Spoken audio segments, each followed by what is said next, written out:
দেশের বিভিন্ন অভ্যন্তরীণ ও আন্তর্জাতিক বিমানবন্দরে সাইবার হামলা ঠেকাতে বিমানবন্দরগুলোতে বিশেষ সতর্কতা জারি করা হয়েছে। লন্ডনের হিথ্রো, জার্মানির ব্রাসেলস ও বার্লিন বিমানবন্দরে সাইবার হামলার প্রেক্ষিতে বাংলাদেশের বিমানবন্দরগুলোতে এসব সতর্কতা জারি করেছে বেসরকারি বিমান চলাচল কর্তৃপক্ষ।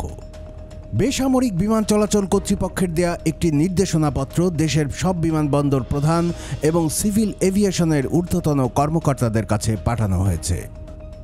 নির্দেশনায় বিশ্বের বিভিন্ন বিমানবন্দরে সাইবার হামলার প্রেক্ষিতে বাংলাদেশে নিরবিচ্ছিন্ন বিমান পরিবহন ব্যবস্থা নিশ্চিত করতে সবাইকে সতর্ক থাকতে বলা হয়েছে।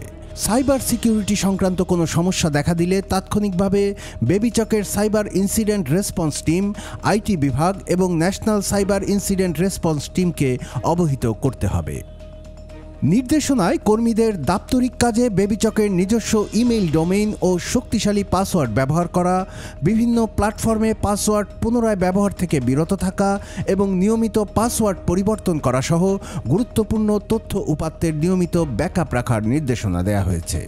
এছাড়াও সন্দেহজনক ইমেইল ও লিঙ্কে ক্লিক থেকে বিরত থাকতে বলা হয়েছে এবং সফটওয়্যার ও অ্যান্টিভাইরাস নিয়মিত আপডেট রাখা, পাইরেটেড সফটওয়্যার ব্যবহার না করা ও অফিসিয়াল ডিভাইসে ব্যক্তিগত অ্যাপ ইনস্টল না করার জন্য বলা হয়েছে। বেবিচক সূত্র জানায়, গত মাসে বেবিচকের প্রধান কার্যালয়ে সাইবার হামলার ঝুঁকি ও প্রতিরোধমূলক পদক্ষেপ নিয়ে এক বৈঠক অনুষ্ঠিত হয়। বৈঠকে লন্ডনের কিছু বিমানবন্দরে হামলার পর সেখানে ফ্লাইট পরিচালনা বন্ধ করার প্রেক্ষিতে বাংলাদেশেও আগাম সতর্কতা জারির সিদ্ধান্ত হয়।